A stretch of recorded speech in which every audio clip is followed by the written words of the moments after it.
बकरे पर बैठकर जब एक दूल्हे की बारात निकाली गई, तब शहर के लोग चौंक गए। जी हाँ, इस दूल्हे की शादी उसकी भाभी से कराई गई। यह पहली बार देखा और सुना। नमस्कार, मैं अनुराग दीक्षित। घोड़ी पर दूल्हे को बैठा सबने देखा होगा, लेकिन हम दिखा रहे हैं एक दूल्हे को जो बकरे पर बैठा हुआ है। परिजनों ने जमकर डांस किया। बच्चा भी नाबालिग यानी 12-13 वर्ष का था। सरेआम बारात निकाली गई। ऐसा भी नहीं, शहर के नामी, प्रतिष्ठित, इज्जतदार और धनाढ़ परिवार में 2 जनवरी यानी कल गुरुवार के दिन यह सब ने देखा। फिर रात्रि में हजारों लोगों ने पहुंचकर उस दूल्हे को बधाइयां दी और प्रीति भोज में सभी शामिल हुए।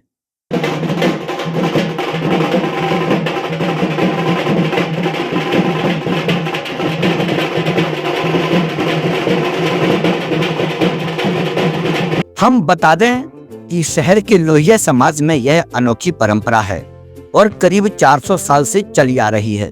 परिवार के बड़े बेटे के कर्ण छेदन का संस्कार शादी समारोह की तरह बड़े ही धूमधाम से मनाया जाता है। शहर के ताल दरवाजा निवासी प्रकाश अग्रवाल के बड़े पोते राघव का कर्ण छेदन संस्कार हुआ था। समाज की परंपरा अनुसार उसकी बकरे पर बैठा कर बारात निकाली गई। परिवार, रिश्तेदार, समाज के सभी लोग और मित्रगण शामिल हुए और खूब इसका लुत्फ उठाया। मैं कैलाश अग्रवाल, प्रकाश अग्रवाल का छोटा भाई सबसे। प्रकाश अग्रवाल का बेटा और बेटे का बेटा, वो मतलब पोता कहलाया हमारा। तो कर्ण छेदन का कार्यक्रम कहलाता है।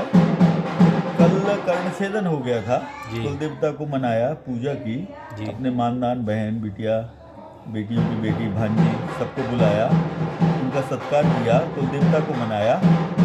आज बकरे पे उसकी दूल्हा निकासी हुई जी, जो घोड़े पे शादी में होती है जी। उसकी बकरे पे घोड़ा निकासी हुई और फिर उसका शादी उसकी भाभी से जी।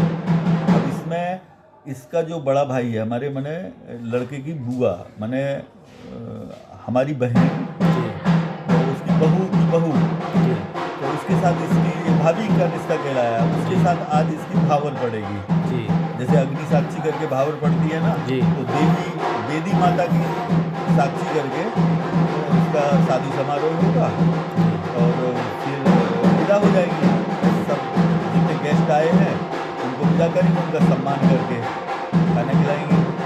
कल खिलाया, आज खिलाएंगे और इतना ही कार्यक्रम है। ये रिहर्सल मान सकते हैं इसको।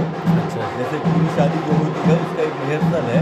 और कर्ण छेदन का मतलब होता है जो बीमारियों का है या गलत काम करने का, काम करने उसको आज से इस वाला जो 16 संस्कार हैं, उस 16 संस्कार में से एक महत्वपूर्ण संस्कार के रूप में इसको मनाते हैं। तो ये आपके यहाँ कब से परंपरा चली है? हमें तो जब से होश है, हमारे पापा को जब से होश था, हमारे बब्बा जी को जब से होश था, तो उनके संस्मरणों से हमको ज्ञात हुआ कि ये प्राचीन काल का है और बड़े लड़के का ज़रूर किया जाता है, बाकी छोटे का भी कर सकते हैं। आपके यहाँ कितनी पीढ़ी से ये हो रहा है? हमें 5-7 पीढ़ी का तो हमको ही पता है जी। और लेकिन उनके संस्मरणों से पता है कि उन्हें भी पता नहीं था कि कब से चल रहा है। अच्छा अच्छा, तो ये लगभग शादी जैसा होता है? हाँ, ये मिनी शादी कह सकते हैं यार, ये उनके शादी की रिहर्सल हो गई। इस अवसर पर पटाखे फोड़े गए। परिवार के सभी लोगों ने गाजे बाजे पर बहुत डांस किया। उनके यहाँ 16 संस्कारों में यह भी एक संस्कार है। BCN हिंदी, टीकमगढ़।